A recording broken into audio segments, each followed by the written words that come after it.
Here we go, that going.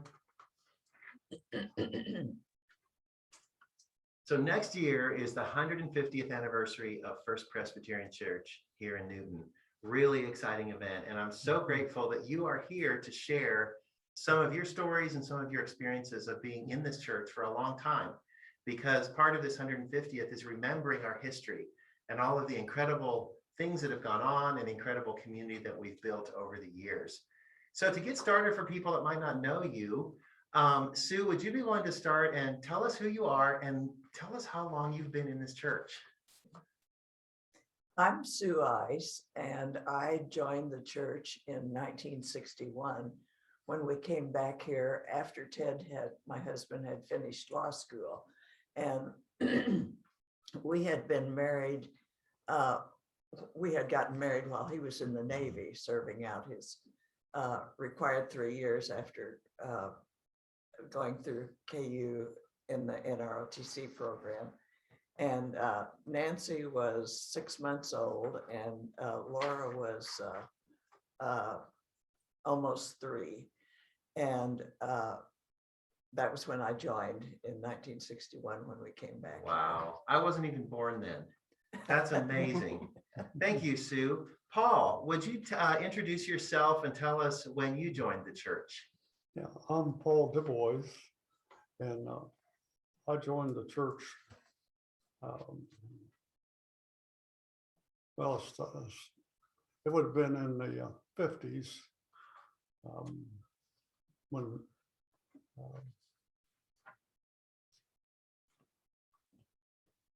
Boyd Hatcher was here, I believe it was. Wow. And I grew up in a church. I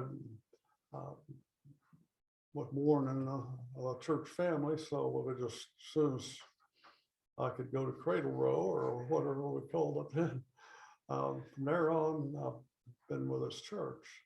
It's the 1950s. So I'm 80 now, so. Wow. Thank you. Sandy, will you introduce yourself and how long, when did you join? I'm Sandy Larson, and my real name is Sondra Larson, and I was born of Helen and Art Kaiser. And actually, I've been a part of this church ever since I was born in 1944. And so I have lots of memories from growing up in the old church and in the new church. And I actually became a member probably in the late 50s when I actually joined the church, but I've been a part ever since I was born.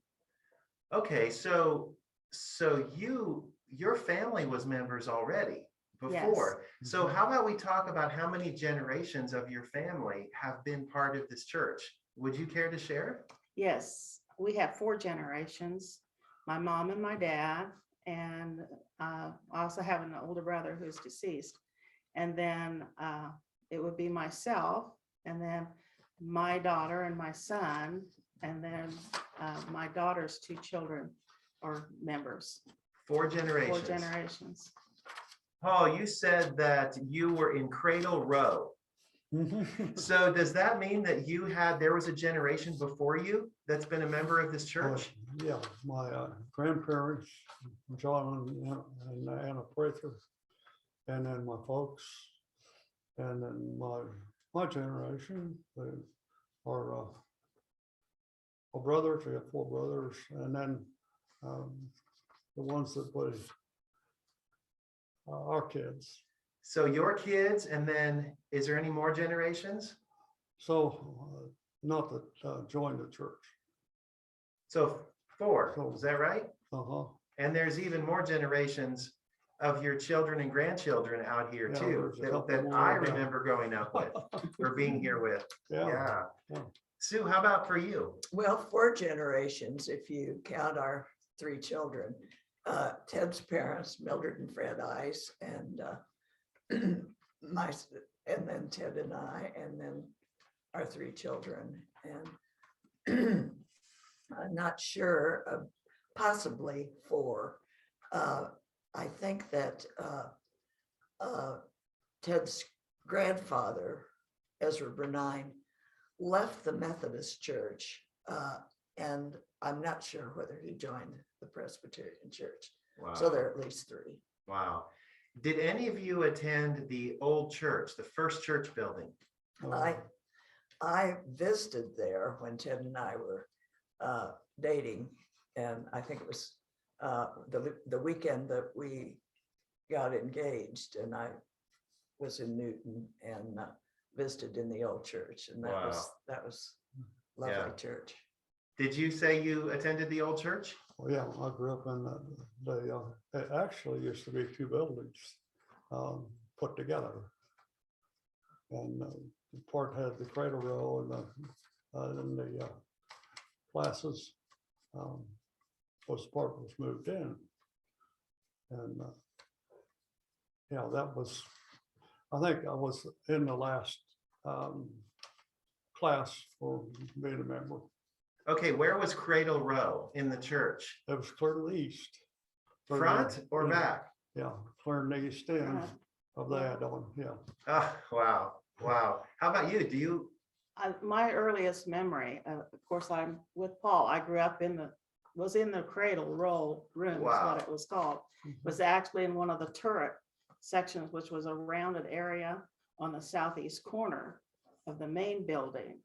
And what I remember is everything was white in there. The chairs, little tiny chairs, were all white. The walls were white. And that's my earliest memory, that the old church held lots of nooks and crannies to hide in as young kids. And we knew the church well as we would go and explore all the different areas of the church. Well, for those of us that weren't around during those days, would you give us some context? What was going on in the world, Sue, in the 61 when you joined the church? Well, I really don't remember anything specifically. Elvis was a thing, and I don't believe that. I'm not sure that the Beatles had come in yet, but we were relatively at peace. The Vietnam War hadn't picked up yet, and the Korean War was over. So, and as far as what was going on in Newton, I don't remember anything specifically. So were you an Elvis fan? No, I wasn't.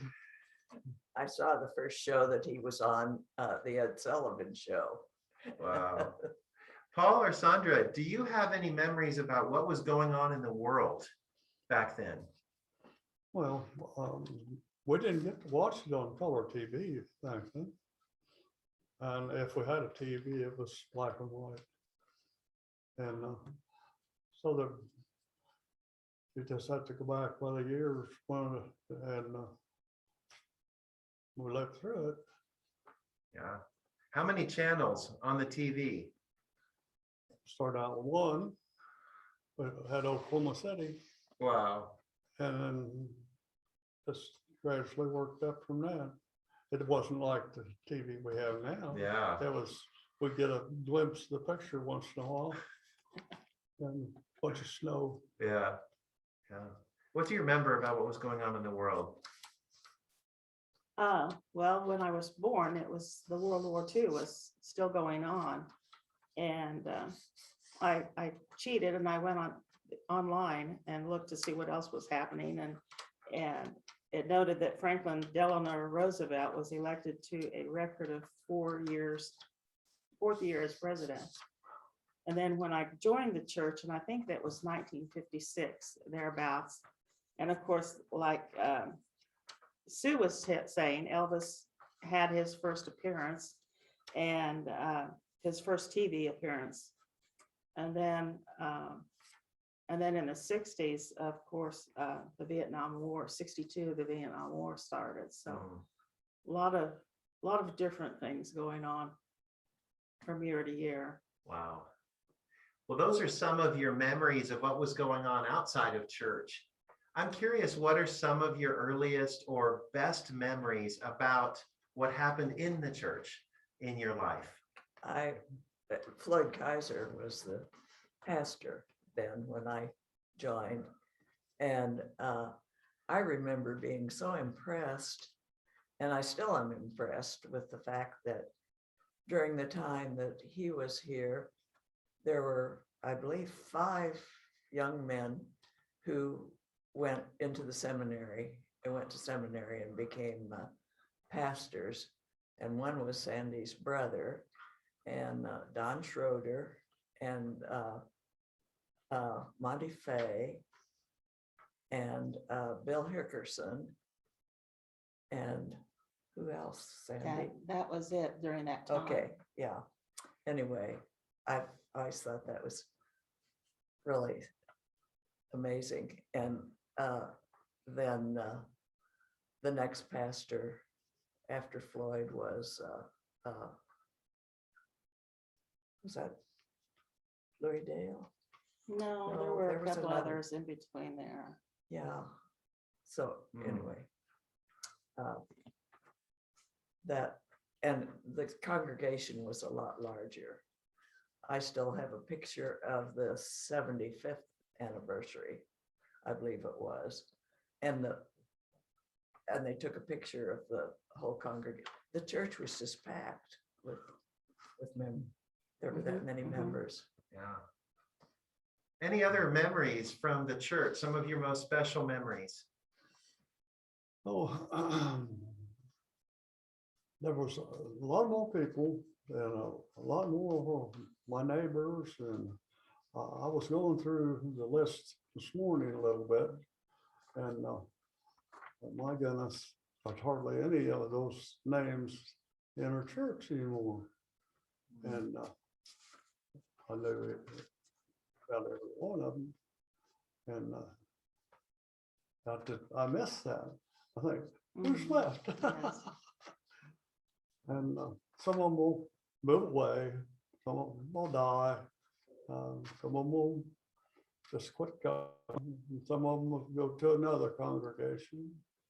And things I remember, like we had a lot more active young people between high school and adult.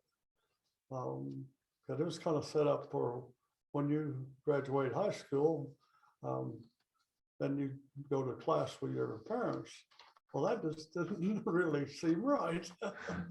And so we had a real active group in between there, which kind of missed now. Yeah. And I was in the last communicants class at the old church, and at the first wedding at our new church in the chapel. So,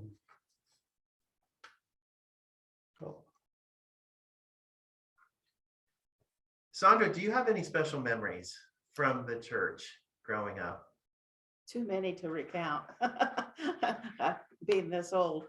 From the old church, the best memories are probably the youth group, because we had large youth groups, both junior high and senior high, and going on retreats, and sometimes we would get to go to conferences or seminars in Wichita. And I remember spending a week at College of Emporia, in Emporia, and going to Camp Winds in Ponca City. Oh, what fun that was. That was summer retreat. And then all of the activities, like they said, that there were so many members, and so the church was always full. Anything that went on in the church, it was always full of people. Parents belonging to mariners and cruisers, and having potluck dinners there, and then being in a church where my last name was Kaiser, and our minister was Reverend Floyd Kaiser. Everybody thought that we were related somehow. And so we always had to explain, no, we're not related at all. Just happened, and it was spelled the same too, so that was unusual. And then here in this church, I remember the first, I've been married in this church by different ministers. And my brother was ordained as a Presbyterian minister in this church. He gave the sermon, Sunday morning sermon, and then they had a reception for him after the ordination. Well, speaking of special events, the church, you're describing the church as a big community place. Lots happened. People came together. Your neighbors came to church with you, and there was so much going on. And the church is a part of so many special events like weddings and funerals and other things. Do you have memories of any special events in your life or in your family that happened in this church? Well, the baptism of Nancy and then our son. And I remember a number of special kind of evangelistic events when Louis Dale was president, was the minister. We had some wonderful over 2 or 3 days events where people, it was during those that I really felt my faith really came together.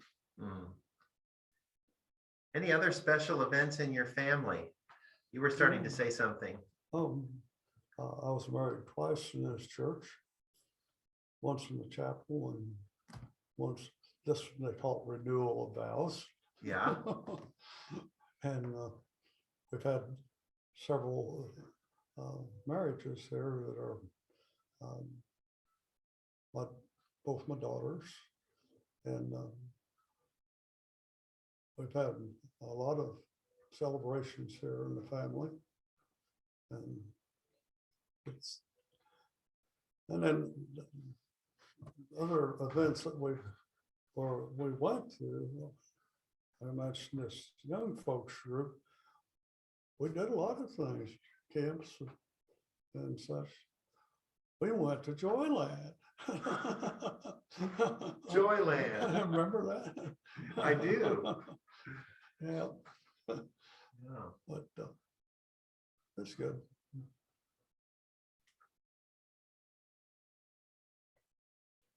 What, you've shared some memories, you shared some what was going on in the world, some special events that happened in your family's life. What, Paul, you mentioned that over the course of your life, you were looking at the roll, and you've noticed so many people that you used to go to church with have moved on, they've died, different things have happened, but you are all here. You have all been here all along. What do you value the most about being a member of this church? I valued most the friendships and the getting to know people better. And I think that has been a value of our church being smaller, because I didn't, when it was as large as it was, I didn't feel like I knew a lot of the people, a lot of the members. And I have felt in the last 10 or 12 years, like I have felt close to most of the members. And I think there's value, and we don't like to, we want to grow, but there's value also in being a smaller church.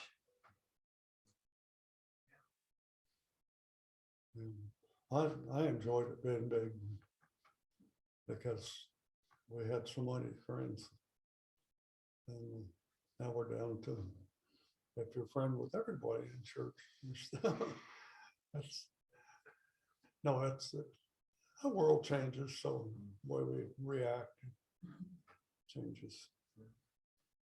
Sondra, what do you value most about this church? I agree with him. The friendships developed through Christ and in our church. And as I remember back to the old church and this church, are the older members, each generation, I enjoyed so many members that I knew during each generation. And as I knew them as a little girl and looked up to them, and then the next generation would, they would kind of die, and then you had older and you looked up to them, and like Paul's parents and grandparents, I knew them. And then you just keep moving on through newer generations, and you make more and more friendships, and it's valuable. It helps be close because you've got them. If anything happens, they're there to support you. Yeah. If you were talking to a young couple or someone that had just come to town or someone new to the community, and you were to tell them why they should come to this church, what would you say? I have talked to people who have just come to church, and I said, we'd really like for you to visit our church and see. I think you would find that it's a warm, welcoming church. And and I think it's important for people to reach out when someone new comes to town and invite them to come visit us.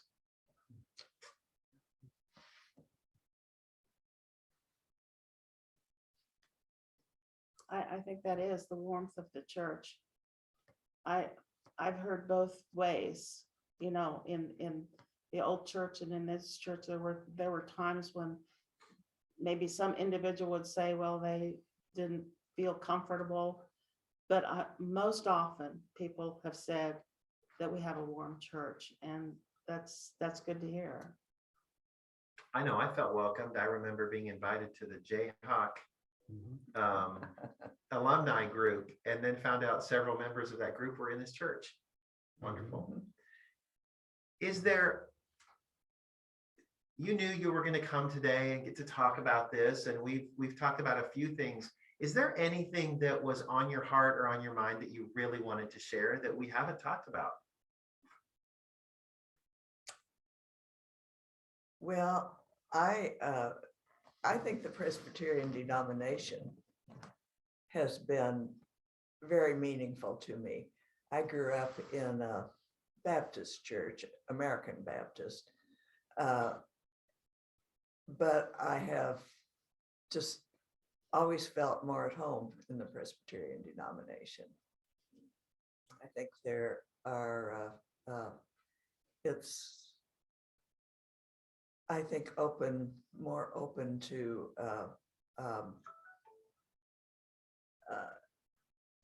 it's not restricted. It doesn't tell you what you can't do and what you have to do. And it's broad. There are many different avenues that people think in the Presbyterian Church. Some are conservative and some are more progressive, but it's just always been a good feeling for me, the Presbyterian Church and the form of government. Mm-hmm. Well, I don't know, Sue, as long as I've known you, it's never cramped your style. Anyone else, anything you wanted to share, but you haven't said yet? I think people have asked, what's the difference between the old church and the new church? And I knew the old church well. because I was just in high school when we moved from the old church to this church. And the old church was large, as I remember it, and beautiful, with the old beautiful dark wood and the big pipes in the front of the church. And I remember singing in the choir there as high school. And it was old and beautiful, but this church is new and lovely and so different, but yet in their own respects are equally beautiful. And I think that it just is, there's so much difference between the two. Paul, anything else that you'd like to share? I Yeah, love, you mentioned the differences in the church. I think, you know, it's hard for us to grow up from one way of doing things into another. And then the choir is one. We sit up front. I sang in the choir for a little while till I had an accident and messed up my voice. But there's just things that are different, and then that's about life anyway. Things change and we have to get used to them. But have good memories in the church. I've loved singing in the choir for so many years, and it's just been the last 3 years that I haven't been able to sing in the choir because my vision has become worse, and it's hard to read the music, so I haven't. But what I have loved about our church is that music is such an important part of our worship service. Paul, yeah. I have one more thing to say about, we talk about singing in the choir. Mhm. In the old church, we had to leave Sunday school, rush to the robe room, put a robe on, because you had to sit up in front of everybody. And so there was always time element there that was rush, rush, rush, get in your robe, line up, come in at the proper time in a row. And in this church, with it being at the back, we decided we didn't need to use the robes anymore. So that was a good thing. Mhm. Are those the robes that are down there that we now use at Christmas time to be shepherds? Or are those different Probably. robes? I don't know, probably. Paul, you mentioned change. Mhm. We haven't really talked about change, and I'm curious, what is a significant change that this church has gone through? What change have you seen in all these years? Things aren't as stiff. We're,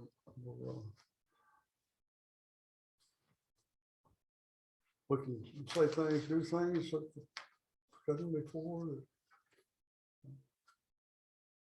That's good. More casual dress.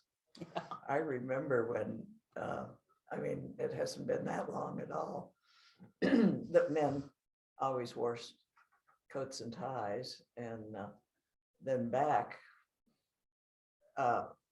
in time, women, you wouldn't go to church without a hat and gloves. When I joined the choir, I remember being told to take off my hat when I came to choir practice because you don't wear a hat in church. Oh, Yeah. Mhm. well, you don't wear a hat. Don't wear a hat in church. Indoors. It used to be. Yeah.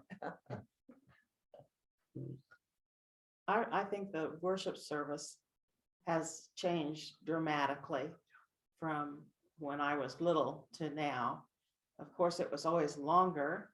The ministers preached a lot longer sermon, and there was more in it, the long prayers, and that has changed. The worship service itself has changed a lot.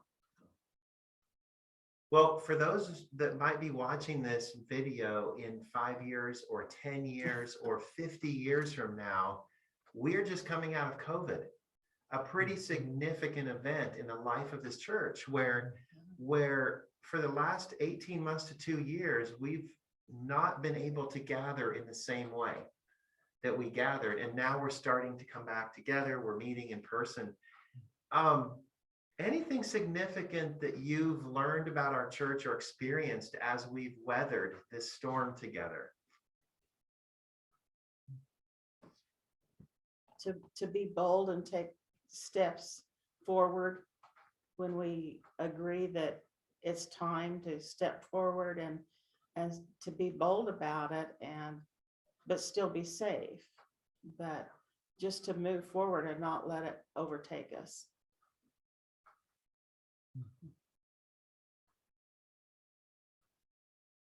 Well, the most important question of all, do any of you know how many times you've served on session or deacons? I do.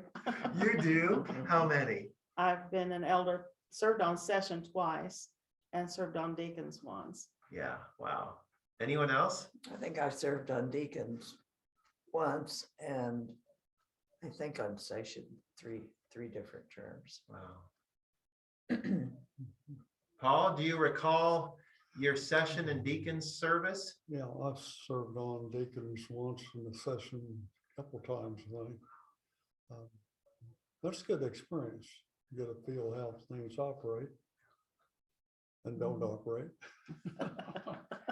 So before we end, the last thing I would ask you is, do you have any wishes or advice or blessings for the people that we will be sitting here 150 years from now? Oh my. What would you say to the future? Well, I hope that there are people here in 150 years. I kind of wonder with our changing climate, and I hope that there are people here.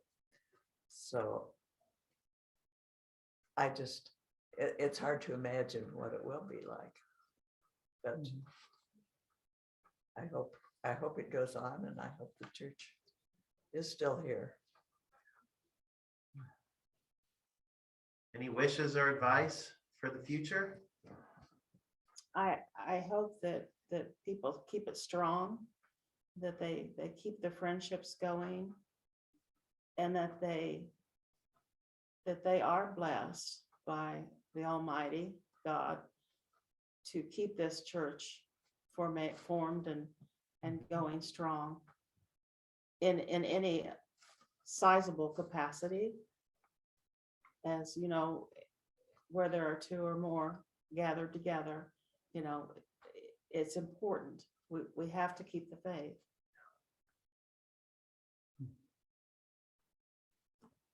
That's me in 10 years. So There you go. All right.